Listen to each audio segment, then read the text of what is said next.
सिंहं पुरुषरविक्रणितं जानप्रसक्तक्रयुक्तम् अथापराभ्यां चक्रं दरञ्जतहृतं श्रेयासमेतं विद्मोहमुक्तकोष्ठजगतेजसम् अग्रे व्यासाय भुवनाशाय शेषाय गुणराशे हृद्याय सिद्धविद्याय मध्वाय च नमो नमः। ಅಂತಹ ಇಡೀ ಜಗತ್ತಿನಲ್ಲಿ ಇರತಕ್ಕಂತಹ ಎಲ್ಲ ಜೀವರಾಶಿಗಳನ್ನು ಆರಾಧನೆ ಮಾಡಿ ಪ್ರತಿಯೊಬ್ಬೊಬ್ಬ ಜೀವರಾಶಿಯೂ ಕೂಡ ಶ್ರೀ ರಾಘವೇಂದ್ರಾಯ ನಮಃ ಅನ್ನತಕ್ಕಂತಹ ಪದವನ್ನು ಅನ್ನದೇ ಇರತಕ್ಕಂಥ ಜೀವರಾಶಿ ಯಾರೂ ಇಲ್ಲ. ಪ್ರತಿ ಜಾತಿ ಪಂಗಡ ಬ್ರಾಹ್ಮಣ ಕ್ಷತ್ರಿಯ ವೈಶ್ಯ ಶೂದ್ರ ಎಲ್ಲ ಪ್ರತಿ ಜಾತಿಯರು ಪ್ರತಿ ಸಣ್ಣ ಮಕ್ಕಳು ಹಿಡ್ಕೊಂಡು ದೊಡ್ಡ ಹಿರಿಯರ ತನಕನೂ ಕೂಡ ಶ್ರೀ ರಾಘವೇಂದ್ರಾಯ ನಮಃ ಅನ್ನತಕ್ಕಂತಹ ಪದವು ಕೂಡ ಬಳಕೆಗೆ ಬಂದಿದೆ. ಅಂತಹ ಕಥಾನಾಯಕರಾದಂತಹ ಬೇಡದ ಇಷ್ಟಾರ್ಥಗಳನ್ನು ಕೊಡತಕ್ಕಂತಹ ಕಲಿಯುಗದ ಕಾಮಧೇಯವಾಗಿರ್ತಕ್ಕಂತಹ ಕಲ್ಪವೃಕ್ಷರಾದಂತಹ ಅವರ ಜೀವನದಲ್ಲಿ ಇವತ್ತು ನೋಡುತ್ತೇವೆ. ಅವರಿಗೆ ರೇಷ್ಮೆ ವಸ್ತ್ರ, ಬೆಳ್ಳಿ ಕವಚ, ಬಂಗಾರದ ಕವಚ, ರತ್ನದ ಕವಚ, ವಜ್ರ, ವೈಡೂರ್ಯ ಮಂತ್ರಾಲಯದಲ್ಲಿ ಹೋದ್ರೆ ಕಣ್ತುಂಬೆ ರಾಯರನ್ನು ನೋಡಿಬಿಟ್ಟು ಬಂಗಾರ, ಬೆಳ್ಳಿ, ವಜ್ರ ಅದನ್ನೇ ನೋಡ್ಕೊಂಡು ಬರ್ತೇವೆ. ಆದರೆ ಅವರ ಜೀವನದಲ್ಲಿ ಚಿನ್ನೆ ವಸ್ತ್ರೆ ಭಿನ್ನ ಪಾನೀಯ ಪಾತ್ರೆ ಏನಿತ್ತು ಜೀವನದಲ್ಲಿ? ಒಂದು ತುತ್ತು ಅನ್ನ ಬಯಸೋಲಿಕ್ಕೆ ಬೇಕಾದ್ರೆ ಪಾತ್ರೆ ಇರಲಿಲ್ಲಂತೆ. ಚಿನ್ನೆ ವಸ್ತ್ರೆ ಭಿನ್ನ ಪಾನೀಯ ಪಾತ್ರೆ ಎಲ್ಲ ಹರಕಾದ ಮುರಕಾದ ಒಡಕಾದ ಮಣ್ಣಿನ ಪಾತ್ರೆಯಲ್ಲಿ ಇಟ್ಟುಕೊಂಡು ಒಂದು ಕಡೆ ನೀರು ಹಾಕಿ ಒಂಚೂರು ಅಕ್ಕಿ ಹಾಕಿ ಅಲ್ಲೇ ಬೇಯಿಸ್ಕೊಂಡು ತಿನ್ನಬೇಕು. ಅದು ಯಾವಾಗ ಅಂದ್ರೆ ತಿಂಗಳಿಗೊಮ್ಮೆ, 15 ದಿವಸಕ್ಕೆ. ನಮಗೆಲ್ಲ 15 ದಿವಸಕ್ಕೊಮ್ಮೆ ಏಕಾದಶಿ ಆದ್ರೆ ಅವರು ತಿಂಗಳಿಗೆ ಎಲ್ಲ ಪ್ರತಿನಿತ್ಯವೂ ಏಕಾದಶಿ. 15 ದಿವಸಕ್ಕೆ ಮಾತ್ರ ಅದು ಅನ್ನ ಪದಾರ್ಥ ಎಂದರೆ ಸಿಕ್ಕರೆ ಸಿಗಬಹುದು. ಹೀಗೆ ಇಂತಹ ಕಡು ಬಡತನದಲ್ಲಿ ಬಂದಂತಹ ಆ ರಾಘವೇಂದ್ರ ಸ್ವಾಮಿಗಳವರ ಪೂರ್ವಾರಾಧನೆ ಇವತ್ತು ನಡೀತಾ ಇದೆ. ಯಾಕಪ್ಪ ಇಂತಹ ಕಷ್ಟ? ಯಾರಿಗೆ ಜೀವನದಲ್ಲಿ ಅವರಿಗೇನು ಇರಲಿಲ್ಲನೋ ದಾರಿದ್ರ್ಯ ಲಕ್ಷ್ಮೀದೇವಿ ಬಂದು ಒರೆಸಿಬಿಟ್ಟು ಮಣಿಗೆ. ಮೊದಲಿಗೆ ಶ್ರೇಷ್ಠವಾದ ಲಕ್ಷ್ಮೀದೇವಿ ಇದ್ಲು. ದಾರಿದ್ರ್ಯ ಲಕ್ಷ್ಮೀದೇವಿ ಬಂದಾಕ್ಷಣ ಎಲ್ಲವೂ ಮಾಯ, ಏನೂ ಇಲ್ಲ ಮನೆಯಲ್ಲಿ. ಇನ್ನು ಹೇಳ್ತಾರೆ, ಸ್ನಾನಕ್ಕೆ ಹೋದ್ರೆ ಅವರ ಹೆಂಡತಿ ಸ್ನಾನ ಮಾಡಿದ್ರೆ ಅರ್ಧ ಸೀರೆ ಗಿಡಕ್ಕೆ ಕಟ್ಟಿ ಒಣಗಿಸ್ಬೇಕಂತೆ, ಮತ್ತೆ ಅರ್ಧ ಉಟ್ಕೊಂಡು ಮತ್ತೆ ಒಣಗಿಸ್ಬೇಕಂತೆ. ಅಂತಹ ಕಡು ಕಷ್ಟವಾದ ಬಡತನದಲ್ಲಿ ಬಂದಂತಹ ರಾಯರ ಹೆಸರನ್ನು ತಗೊಂಡ್ರೆ ಇವತ್ತು ಬೇಕಾದಷ್ಟು ಅಲಂಕಾರಕ್ಕೆ ಕೂತಂತಹ ಪಂಡಿತರು, ಬ್ರಾಹ್ಮಣರು ಬೇಕಾದಷ್ಟು ದ್ರವ್ಯ, ದಾನ, ವಸ್ತು ಎಲ್ಲವನ್ನು ಕೊಡ್ತಕ್ಕಂತಹ ಜನರಿದ್ದಾರೆ ರಾಯರ ಹೆಸರು ತೆಗೆದುಕೊಂಡು. ಅಂತಹ ಯಾವ ಕಲಿಯುಗದ ಕಾಮಧೇನು ಆಗಿರ್ತಕ್ಕಂತಹ ಯಾಕೆ ಇದೆಲ್ಲ ಮಾಡಬೇಕಾಗಿತ್ತು ಅಂದ್ರೆ ಅವರ ತಪಸ್ಸು ಮುಂದಿನ ಜನರಿಗೆ ತೋರಕ್ಕಾಗಿ. ಪ್ರಥಮೋ ಪ್ರಹ್ಲಾದ, ದ್ವಿತೀಯೋ ವ್ಯಾಸರಾಯ, ತೃತೀಯೋ ರಾಘವೇಂದ್ರ. ಯಾವ ರೀತಿ ಇದೆಲ್ಲ ಈ ಜನ್ಮದಲ್ಲಿ ಮಾಡಿದ್ದಲ್ಲ. ಪ್ರಹ್ಲಾದರಾಜರಿದ್ದಾಗ ಎಲ್ಲ ತಪಸ್ಸನ್ನು ಮಾಡಿ ಭಗವಂತನನ್ನು ಒಲಿಸಿಕೊಂಡು ಎಲ್ಲರಿಗೆ ತತ್ವವನ್ನು ಬೋಧನೆಯನ್ನು ಮಾಡಿರ್ತಕ್ಕಂತಹ ಕಥಾನಾಯಕರಾದಂತಹ ಯಾವ ಪ್ರಥಮ ಅವತಾರವಾದಂತಹ ಪ್ರಹ್ಲಾದರಾಜರು ಶ್ರವಣಂ ಕೀರ್ತನಂ ವಿಷ್ಣೋ ಸ್ಮರಣಂ ಪಾದ ಸೇವನಂ ಅರ್ಚನಂ ವಂದನಂ ದಾಸ್ಯಂ ಸತ್ಯಂ ಆತ್ಮನಿವೇದನಂ ನವವಿಧವಾದ ಭಕ್ತಿಯನ್ನು ಉಪದೇಶ ಮಾಡಿರ್ತಕ್ಕಂತಹ ಪ್ರಹ್ಲಾದ ಮಹಾರಾಜರ ಅನಂತರ ವ್ಯಾಸರಾಜರು, ಅನಂತರ ಯಾವ ರಾಘವೇಂದ್ರರು ಹೀಗೆ ಅವತಾರವನ್ನು ಮಾಡಿ ಕಲಿಯುಗದಲ್ಲಿ ಎಲ್ಲ ಭಕ್ತರನ್ನು ಉದ್ಧಾರ ಮಾಡುವುದಕ್ಕಾಗಿ ಜ್ಞಾನ, ಭಕ್ತಿ, ವೈರಾಗ್ಯ, ಪರಿಮಳ ಗ್ರಂಥದಲ್ಲಿ ಆಸಕ್ತಿಯನ್ನು ಕೊಡುವುದಕ್ಕಾಗಿ ರಾಯರು ಅವರ ಉಪಾಸ್ಯ ಮೂರ್ತಿಯಾದಂತಹ ರಾಮಚಂದ್ರ ದೇವರ ಯಾವ ಧ್ಯಾನವನ್ನು ಕೂಡ ಮಾಡತಕ್ಕಂಥ ಇನ್ನೂ ಸಜೀವವಾಗಿ ಜೀವಂತವಾಗಿ ಮಂತ್ರಾಲಯದಲ್ಲಿ ಇರ್ತಕ್ಕಂಥವರಾಗಿದ್ದಾರೆ. ಅಂತಹ ರಾಯರ ಪೂರ್ವಾರಾಧನೆ ನಿಮಿತ್ತವಾಗಿ ನಮ್ಮ ಈ ಸುಕ್ಷೇತ್ರವಾಗಿರ್ತಕ್ಕಂತಹ ರಾಮಹಳ್ಳಿ ಗ್ರಾಮದಲ್ಲಿ ಇರ್ತಕ್ಕಂತಹ ಯಾವ ಮಧ್ವನಾರಾಯಣ ಆಶ್ರಮ ನರಸಿಂಹವನ, ಆ ವನದಲ್ಲಿ ಯೋಗ ಲಕ್ಷ್ಮೀ ನರಸಿಂಹದೇವರು ಎಲ್ಲ ಸಕಲ ಇಷ್ಟಾರ್ಥಗಳನ್ನು ಕೊಟ್ಟು ಅನೇಕ ಕಷ್ಟಗಳನ್ನು ಪರಿಹಾರ ಮಾಡಿ ದುಷ್ಟಶಕ್ತಿಗಳನ್ನು ದೂರವನ್ನು ಮಾಡಿ ನಿವಾರಣೆ ಮಾಡತಕ್ಕಂತಹ ಈ ಯೋಗ ಲಕ್ಷ್ಮೀ ನರಸಿಂಹದೇವರು ಕೂಡ ಇಲ್ಲಿ ಸ್ಥಾಪನೆಯಾಗಿದೆ. ಅಂತಹ ರಾಯರ ಸ್ಥಾಪನೆಯಾಗಿ 3 ವರ್ಷ ಕಳೆದು 4ನೇ ವರ್ಷಕ್ಕೆ ಪಾದವನ್ನು ಇಡ್ತಾ ಇದೆ. ಈ ದಿವ್ಯವಾದ ಸನ್ನಿಧಾನದಲ್ಲಿ ನಾವೆಲ್ಲರೂ ಕೂಡ ಕೂಡಿಕೊಂಡು ಅವರ ಆರಾಧನೆಯನ್ನು ಕೂಡ ಮಾಡತಕ್ಕಂಥವರಾಗಿದ್ದೇವೆ. ಆರಾಧನೆ ಅಂದ್ರೆ ಏನು ಅಂದ್ರೆ ಗುರುಗಳನ್ನು ಬರೀ ಆರಾಧನೆ ದಿವಸ ಅವರ ಯಾವ ಸ್ಮರಣೆ ದಿವಸ ಅಷ್ಟೇ ಮಾಡಬಾರದು, ಪ್ರತಿನಿತ್ಯವೂ ಕೂಡ ಗುರುಗಳ ಸ್ಮರಣೆ ಮಾಡಲೇಬೇಕು. ಹೇಳ್ತಾ ಇದ್ರೆ ಪ್ರತಿನಿತ್ಯವೂ ಕೂಡ ನಮ್ಮ ಗುರುಗಳ ನಮ್ಮ ಪರಂಪರಾದಲ್ಲಿ ಬಂದಿರತಕ್ಕಂಥವರ ಸ್ಮರಣೆ ಮಾಡದೇ ಇದ್ದರೆ ಅನಂತ ಪಾಪಗಳು ಬರ್ತದೆ. ನಾವು ಮಾಡಿರ್ತಕ್ಕಂತಹ ಪಾಪಗಳನ್ನು ಪರಿಹಾರ ಮಾಡಬೇಕಾದ್ರೆ ಗುರುಗಳ ಸ್ಮರಣೆ ಇರಬೇಕು. ಆದರೂ ಕೂಡ ಏಕಸ್ಥಿತಿ ಆರಾಧನೆ ದಿವಸ 3 ದಿವಸ ವಿಶೇಷವಾಗಿ ಯಾವ ಜ್ಞಾನ ಕಾರ್ಯ ಅಲ್ಲಿ ಭೋಜನ ಕಾರ್ಯ ನಡೀತಾ ಇದೆ. ಅಡಿಗೆ ಪಾತ್ರೆಗಳು ಇಲ್ಲಿ ಪಂಚಾಮೃತ ಅಭಿಷೇಕ, ಪಂಚಾಮೃತ ಅಭಿಷೇಕ ಅಲ್ಲಿ ಒಳಗಾಗ್ತಾ ಇದೆ. ಇನ್ನ ಮೇಲೆ ಹೇಳಿದ್ರು ಪ್ರಹ್ಲಾದರಾಜರು, ಶ್ರವಣಂ ಕೀರ್ತನಂ ವಿಷ್ಣೋ ಸ್ಮರಣಂ ಪಾದ ಸೇವನಂ ಅರ್ಚನಂ ಮಂದನಂ ದಾಸ್ಯಂ ಸಖ್ಯಂ ಆತ್ಮನಿವೇದನಂ. ಮೊದಲಿಗೆ ಮನುಷ್ಯ ಏನ್ ಮಾಡಬೇಕು ಅಂದ್ರೆ ಶ್ರವಣ ಮಾಡಬೇಕಂತೆ. ಶ್ರವಣ ಮಾಡಿ ಶ್ರವಣವನಕಾನಂದ ವೀವುದು ಭವಜನಿತ ದುಃಖಗಳನ್ನು ಕಳೆಯುವುದು. ಜಗನ್ನಾಥದಾಸರು ಹೇಳಿದಂತೆ ಅಂತಹ ಶ್ರೇಷ್ಠವಾದ ಶ್ರವಣ ಮಾಡುವುದರಿಂದ ಮನದಲ್ಲಿ ಇರತಕ್ಕಂತಹ ದುಷ್ಟ ಕಲ್ಮಶವನ್ನು ದೂರವನ್ನು ಮಾಡಿ ಮನನ ಮಾಡಬೇಕು. ಆ ಭಗವಂತನ ಸ್ಮರಣೆ ಹೃದಯದಲ್ಲಿ ಇಟ್ಕೋಬೇಕು, ಭಗವಂತನ ಪಾದಾರವಿಂದವನ್ನು ಸ್ಮರಣೆ ಮಾಡಬೇಕು. ಹೀಗೆ ಆ ಶ್ರವಣವನ್ನು ಕೂಡ ಮಾಡುವುದರಿಂದ ಈ 3 ದಿನಗಳ ಕಾಲ ನಮ್ಮ ಯಾವ ಗುರುಗಳಾದಂತಹ ವಿಶ್ವಭೂಷಣ ತೀರ್ಥ ಸ್ವಾಮಿಗಳು ಈ ಆರಾಧನೆಯ ಉತ್ಸವವನ್ನು ಕೂಡ ನೇಮಿಸಿದ್ದಾರೆ. ಇವತ್ತಿನ ಕಥಾನಾಯಕರಾದ ರಾಘವೇಂದ್ರ ಸ್ವಾಮಿಗಳ ಪೂರ್ವಾರಾಧನೆ ನಿಮಿತ್ತವಾಗಿ ಯಾವ ಪಂಡಿತ್ ಕೃಷ್ಣಾಚಾರ್ಯ ಅವರು ಕೂಡ ಕೆಲವು ನಿಮಿಷ ಅರ್ಧ 1 ಗಂಟೆಯ ಕಾಲ ಗುರುಗಣಸ್ತವನ ಅಂದ್ರೆ ರಾಯರ ಸ್ತೋತ್ರ ಅದನ್ನು ಕೂಡ ಹೇಳ್ತಾ ಇದ್ದಾರೆ. ಎಲ್ಲರೂ ಕೂಡ ಕೇಳಿ ಪವಿತ್ರವಾಗೋಣ. ಯಾಕೆಂದ್ರೆ ಜ್ಞಾನವೂ ಬೇಕು, ಹೊಟ್ಟೆಗೆ ಊಟ ಆಮೇಲೆ ಭೋಜನ ಎಷ್ಟು ಮಹತ್ವ ಇದನೋ ಅಷ್ಟೇ ಜ್ಞಾನ ಮಹತ್ವ. ಜ್ಞಾನ ಕಾರ್ಯ ದೊಡ್ಡ ಕಾರ್ಯ. ಆ ಜ್ಞಾನ ಕಾರ್ಯದಲ್ಲಿ ಎಲ್ಲರೂ ಕೂಡ ಬಳಸಿಕೊಂಡು ಬಂದಂತಹ ಕೃಷ್ಣಾಚಾರ್ಯ ಅವರಿಗೆ ನಮ್ಮ ಯಾವ ಟ್ರಸ್ಟು ಕಮಿಟಿ ವತಿಯಿಂದ ಮತ್ತು ಈ ಸಂಸ್ಥಾನದ ವತಿಯಿಂದ ಅವರಿಗೆ ಆದರ ಸ್ವಾಗತವನ್ನು ಕೋರಿಸಿ ಇನ್ನ ಮೇಲೆ ಅವರ ಪ್ರವಚನ ಉಪನ್ಯಾಸ ಶುರುವಾಗ್ತದೆ. ಎಲ್ಲರೂ ಕೂಡ ಕುಳಿತುಕೊಂಡ ಭಗವಂತನ ಮತ್ತು ಗುರು ರಾಘವೇಂದ್ರರ ಚರಿತ್ರೆಯನ್ನು ಕೇಳಿ ಪಾವನರಾಗೋಣ ಅಂತ ಹೇಳಿ 2 ಶಬ್ದವನ್ನು ಮುಗಿಸುತ್ತೇನೆ. ಮಧ್ವೇಶ ಹರಿ ಸರ್ವೋತ್ತಮ ಹರಿ ಸರ್ವೋತ್ತಮ ಪರಾಶರ ಸೂರ್ಯಸತ್ಯವತಿ ದಯಾನಂದನೋ ವ್ಯಾಸಃ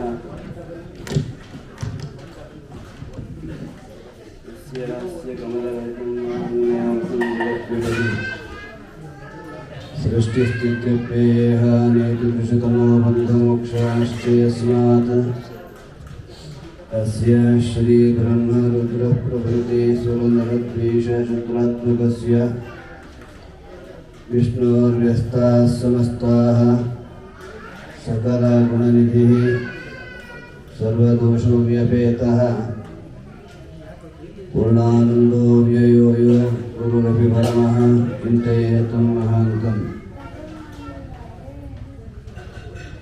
नरसिंहो अखिलाज्ञानमतध्वान्तदिवाकरः जयत्यमितसज्ञानसुखशक्तिपयोनिधिः सर्वविघ्नप्रशमनं सर्वसिद्धिकरं परं सर्वजीवप्रणितारं वन्दे विजयदं हरिम्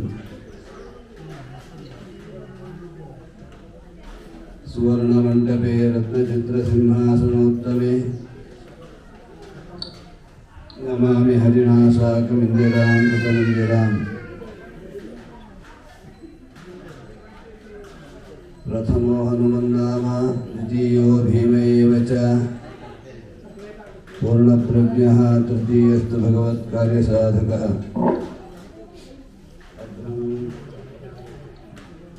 अभ्रमं भङ्गरहितम् अजडं विमलं सदा आनन्दतीर्थमतुलं भजे तापत्रयापहम् चित्रैः पदैश्च गम्भीरैः वाक्यैर्मानैरखण्डितैः गुरुभावं व्यञ्जयन्ती भाति श्रीजयतीर्थवाक् समुत्सार्य तमस्तोमं सन्मार्गं सम्प्रकाश्य च मित्राणीवत्रयोऽपि त्रिजगतिर्हरेः विन्धते प्रबन्धाः यद्वागद्वैतविद्याचलकुलकलुषप्रौढिमाणुं गते सः श्रेयो भूयो विदध्यात् महिमा सम्प्रतिव्यासराजः भक्तानां मानसां भोजभानवे कामधेनवे नमतां कल्पतरवे जयेन्द्रगुरवे नमः तपो विद्याविरक्त्यादि सद्गुणोघाकरानहं वादिराजगुरून् वन्दे हयग्रीवदयाश्रयान् मूकोऽपि यत्प्रसादेन मुकुन्दशेनायते राजराजायते रिक्तो राघवेन्द्रं तमाश्रये सर्वसर्वं सहेशानां सभासुजितादिराट् सर्वदा सर्वदो भूयात् रघुनाथमुनीश्वरः विद्वत्पङ्कजमार्ताण्डः वादिवत्तेभकेसरी जगन्नाथगुरुर्भूयात् जयसे श्रेयसे मम श्री विद्याभयोनिधिगुरुं वन्देऽहं बुद्धिशुद्धये शुकशास्त्रसुरान् भोजिवाचां विहरणोत्सुकान् विद्यावाचस्पतीन् वन्दे कृष्णसन्दर्शनोत्सुकान् मातृभ्यो नमः श्रीनृसिंहपदासक्तमानसं द्विजपुङ्गवं श्रीमद्भागवतासक्तं तातपादं तमाश्रये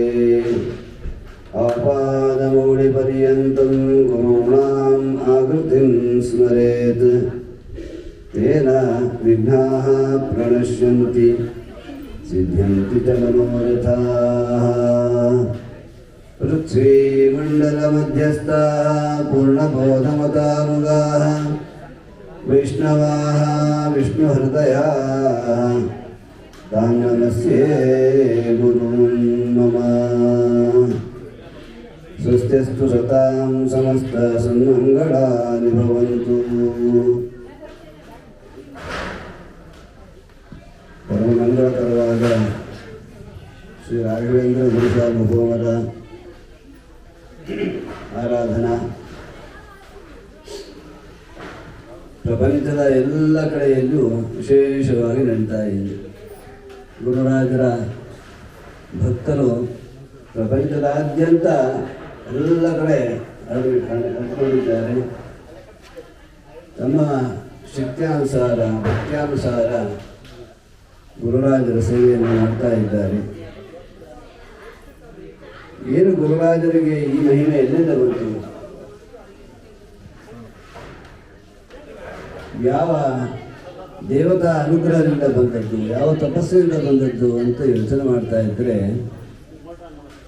ಶ್ರೀ ರಾಘವೇಂದ್ರ ಹರಿಪಾದ ಕಂಜ ನಿಷೇವಣಾತ್ ಲಬ್ಧ ಸಮಸ್ತ ಸಂಪತ್ತು.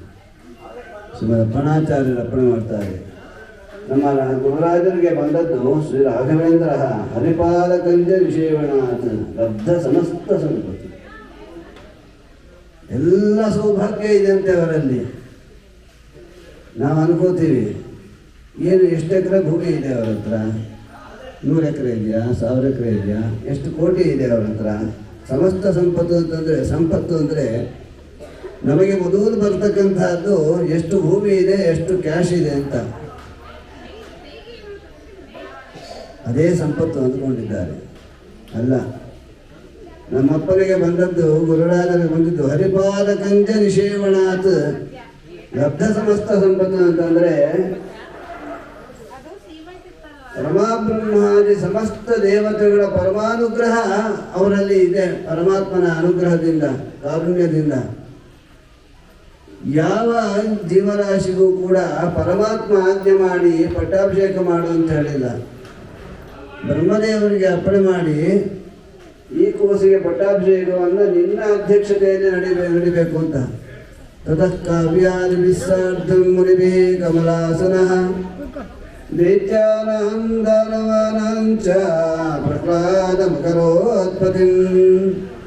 ಬ್ರಹ್ಮದೇವರ ಅಧ್ಯಕ್ಷತೆಯಲ್ಲಿ ಶ್ರೀ ಪ್ರಹ್ಲಾದರಾಜರಿಗೆ ಪಟ್ಟಾಭಿಷೇಕ. ಯಾರಿಗೆ ಇದೆ ಈ ಭಾಗ್ಯ? ಜಗದ್ಗುರುಗಳಾದ ಮಹಾಭಾಗವತೋತ್ತಮರಾದ ಶ್ರೀಹರಿಯ ಪರಮ ಕಾರುಣ್ಯಕ್ಕೆ ಪಾತ್ರರಾದ ರಮಾನಾರಾಯಣರನ್ನು ಬಿಟ್ಟರೆ ಜಗತ್ತಿನ ಗುರುಗಳಾದ ಮಹನೀಯರು ಬ್ರಹ್ಮದೇವರು ಅವರಿಗೆ ಅರ್ಪಣೆ ಮಾಡ್ತಾ ಇದ್ದಾನೆ ಸ್ವಾಮಿ ನರಸಿಂಹ.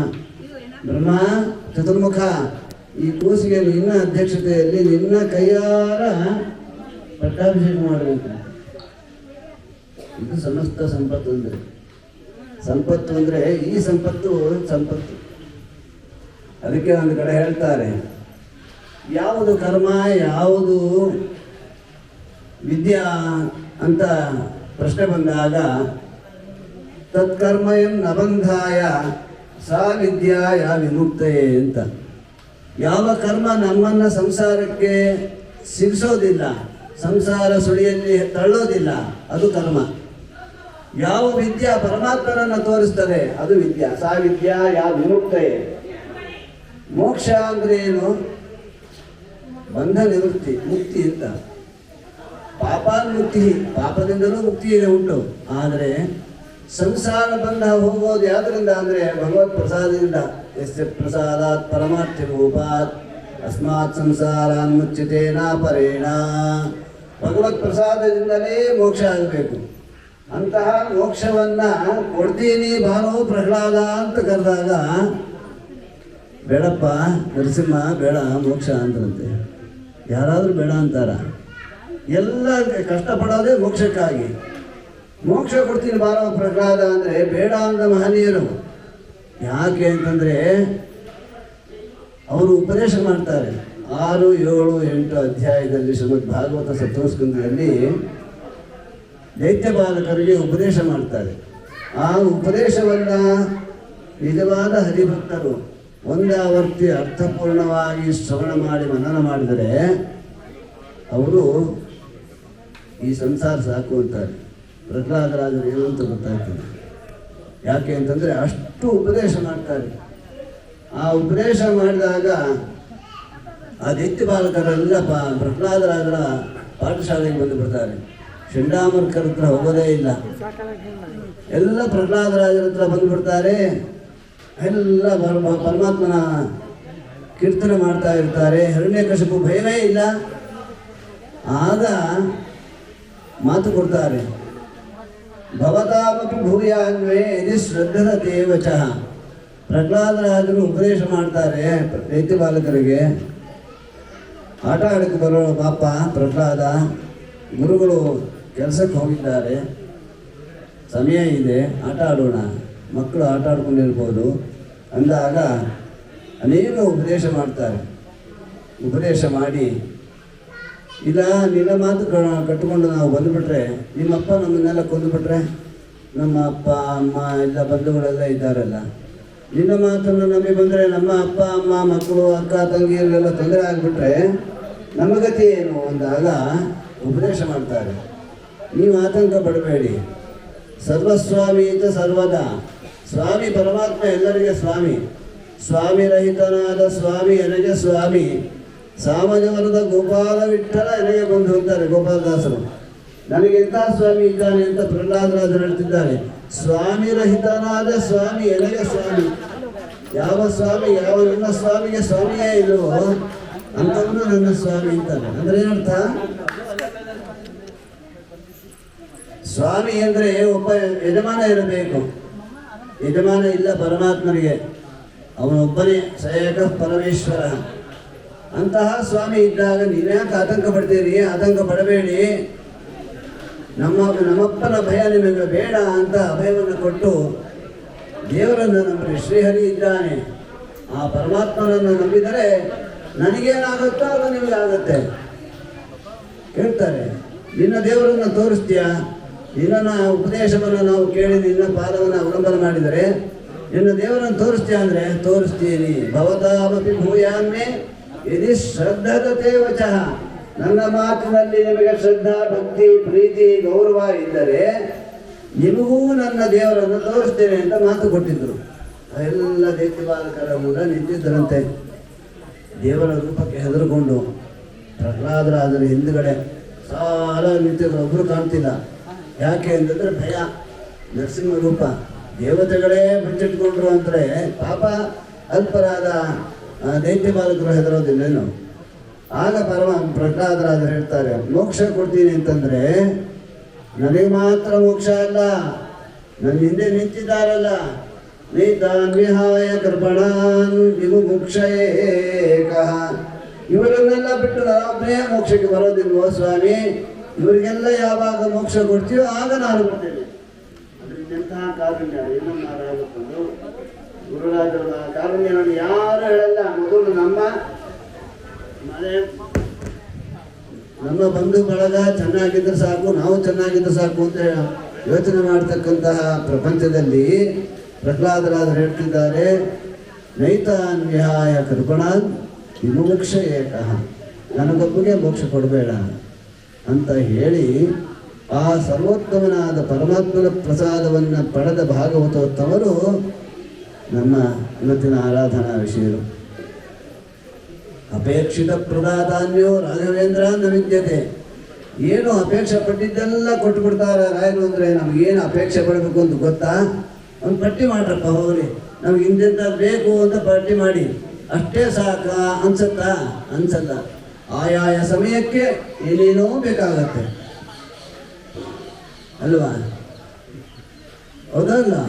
ದೇವರು ಪ್ರತ್ಯಕ್ಷನಾಗಿ ಏನು ಬೇಕು ಅಂತಂದರೆ ಅದು ಕೊಡೋದ್ರು ಕೊಟ್ಟು ಬಿಡ್ತಾನೆ. ಅದೆಲ್ಲ ಆಗಿದ್ದು ಹಾಗೆ. ದೇವಕಿ ವಸುದೇವರು 12,000 ವರ್ಷ ತಪಸ್ಸು ಮಾಡಿದ್ರು. ಪರಮಾತ್ಮ ಪ್ರಸನ್ನನಾದ. ಏನು ಬೇಕು ನಿಮಗೆ? ವರ, ನೀನು ಮಗನಾಗಬೇಕು. ತಥಾಸ್ತು ಇಲ್ಲ, ಹೊರಟುಬಿಟ್ಟ. ಆಗಿದ್ದೇನು? ಕಾರಾಗೃಹದಲ್ಲಿ ವಾಸ, ಪರಮಾತ್ಮನನ್ನ ಮಗನನ್ನಾಗಿ ಪಡೆದ ತಂದೆ ತಾಯಿಗಳಿಗೆ ಕಾರಾಗೃಹ ವಾಸ ಹುಟ್ಟಿದ್ದು ಅಲ್ಲಿ ಪರಮಾತ್ಮ.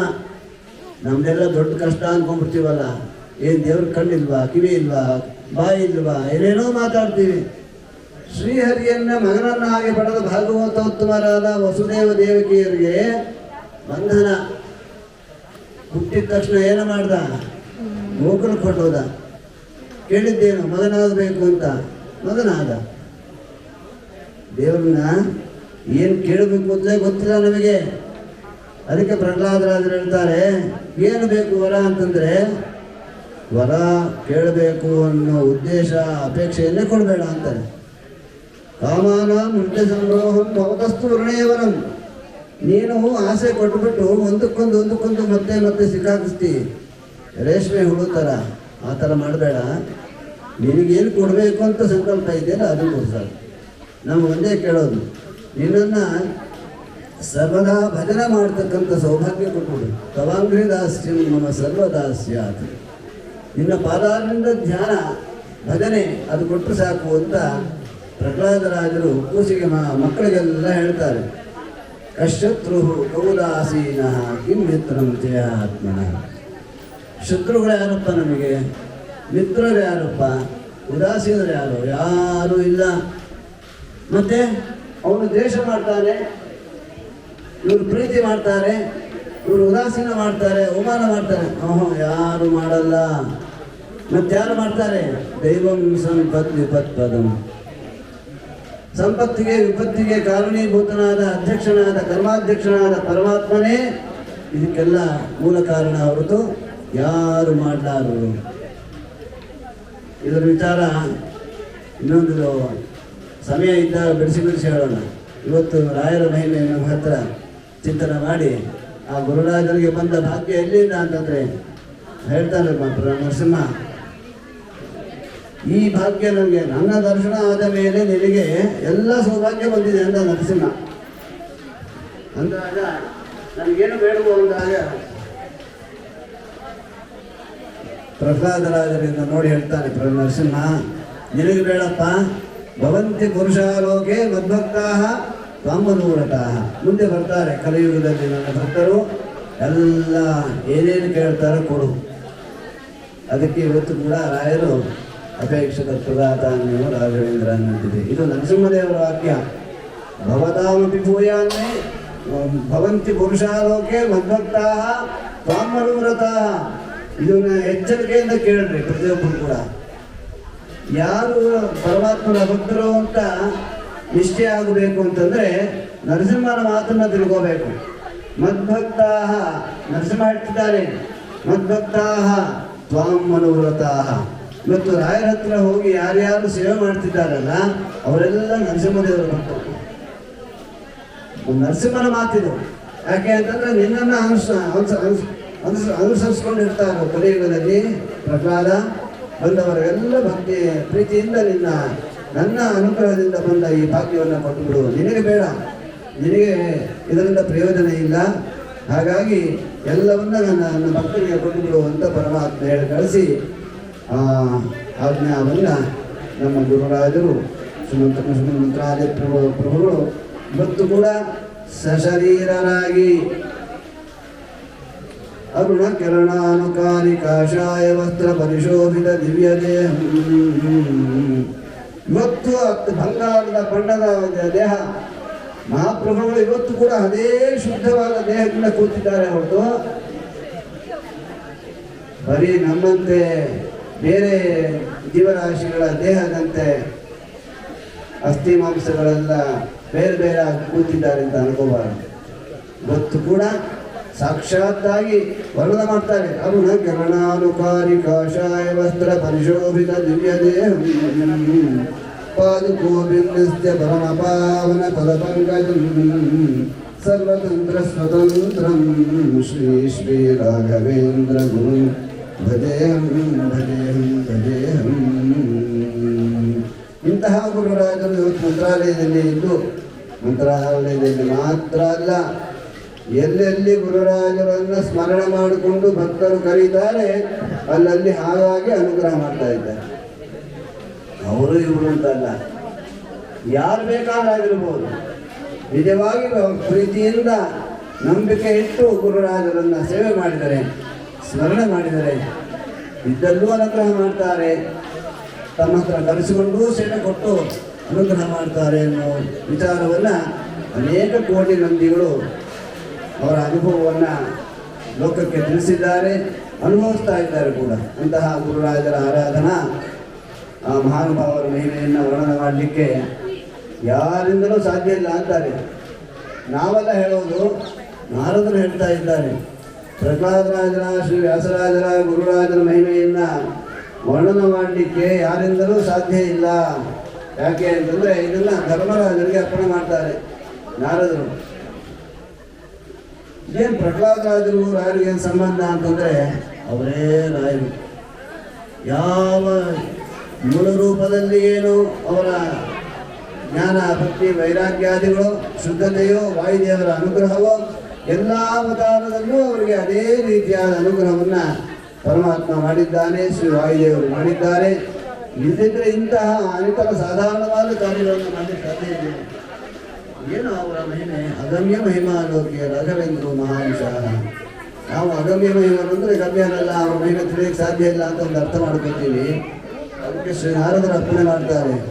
ಎಂ ಸಾಧುಗಾತ ಸುರಸಿ ರಿಪವಹಾಪಿ ಸುರಾಂಪ ಪ್ರತಿಮಾನಂ ಪ್ರಕುರ್ವಂತಿ ವಿಮುತಾನ್ನೇ ಭವಾದೃಶಃ. ಯಾವ ಧರ್ಮರಾಜರಾಗಿ ಅವತಾರ ಮಾಡಿದಾಗ ಧರ್ಮರಾಜರನ್ನು ಮುಂದೆ ನಿಲ್ಲಿಸಿಕೊಂಡು ರಾಜಸೂಯ ಯಾಗದಲ್ಲಿ ಮಂಟಪದಲ್ಲಿ ಶ್ರೀ ನಾರದರು ಹೇಳ್ತಿದ್ದಾರೆ, ಒಬ್ಬ ವ್ಯಕ್ತಿಯನ್ನು ನಾವು ಕೊಂಡಾಡಬೇಕಾದ್ರೆ ಅವನಲ್ಲಿ ಗುಣ ಇದ್ದರೂ ಕೂಡ ನಾಲಿಗೆ ಬರೋದಿಲ್ಲ ಆ ಗುಣ ಹೇಳಲಿಕ್ಕೆ. ಯಾಕೆಂದರೆ ಮಾತ್ಸಲ್ಯ ತಡೆಯುತ್ತೆ.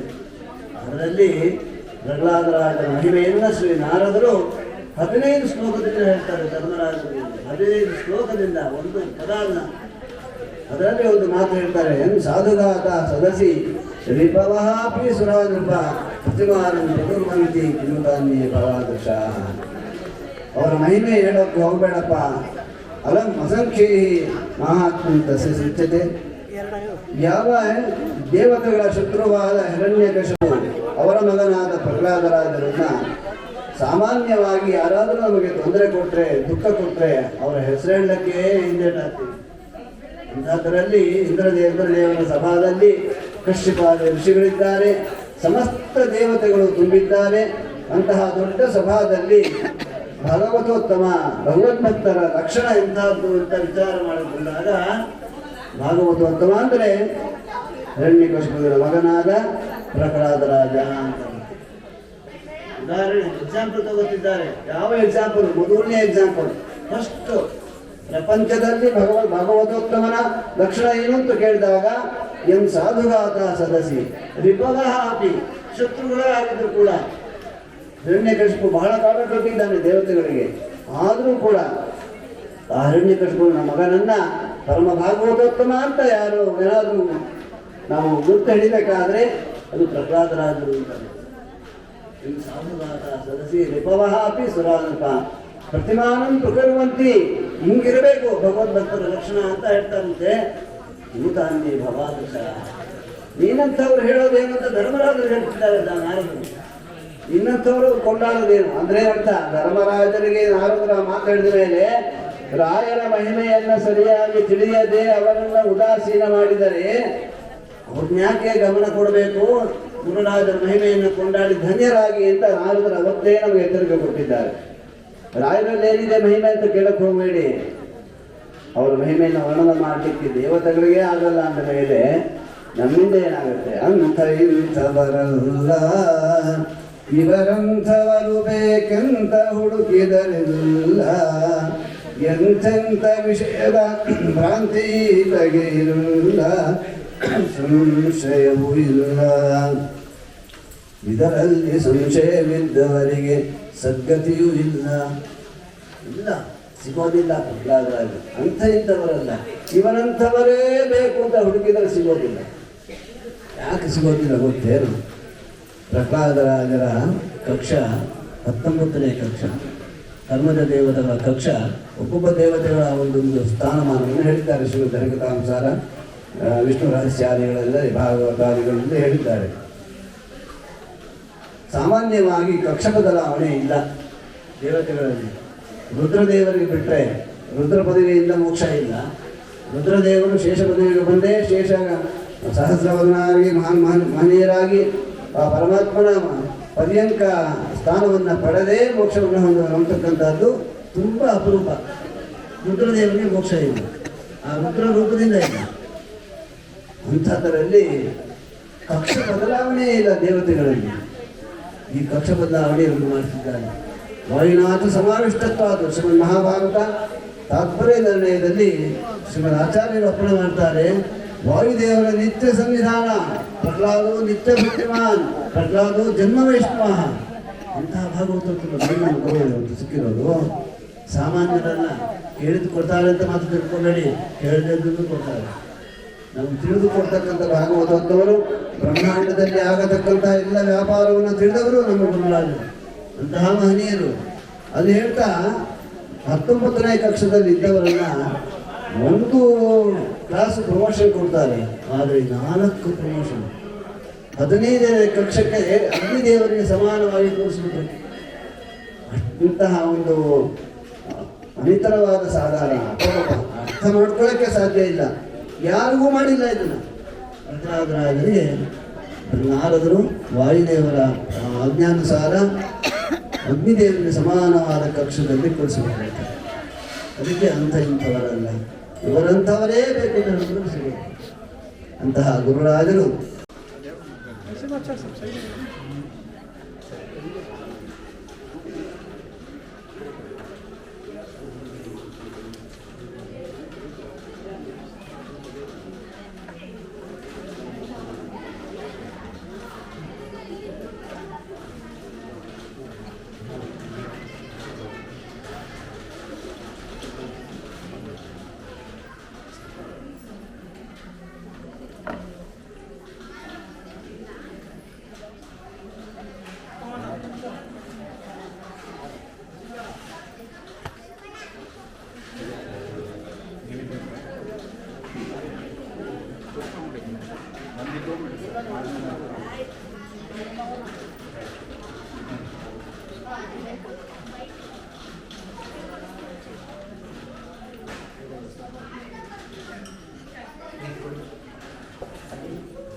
ಅಲ್ಲೇ ಇದೆ ಸರಿಸ್ಬಿಡಿ.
Mas,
ನಿಮ್ದು ಯಾವಾಗ ಸ್ಪೆಷಲ್ ಅಲ್ವಾ? ನಮ್ಮಿಬ್ಬರು ನಂದು ಜೊತೆ ಮಿತ್ರ ಒಟ್ಟಿಗೆ ಸಪ್ರೇಟಾಗಿ ಬರ್ಬೇಕು ನಮಗೆ ಬಂದಾ?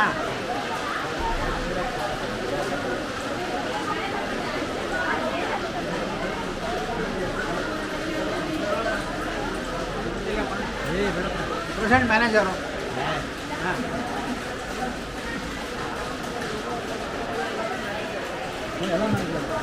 ನನ್ನ ಹಬ್ಬನ ಬಿಟ್ಟು ನಮ್ಮದು ವೈನಿದು ನಾಳೆ ವಾಟ್ಸಪ್ಪಲ್ಲಿ ಪುರಿ ಇದೆ ಗ್ರೂಪಲ್ಲಿ.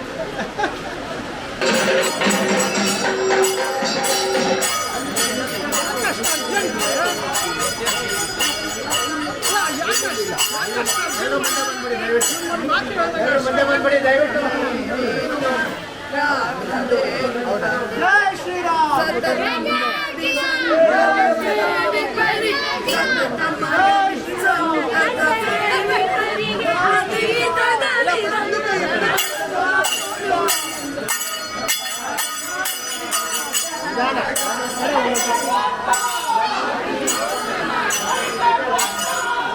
ಜೀವಾತ್ಮ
ನೃತ್ಯ ಮಾಡೋರು ಮಾಡ್ಬೋದು, ನೃತ್ಯ ಮಾಡೋರು ಮಾಡ್ಬೋದು.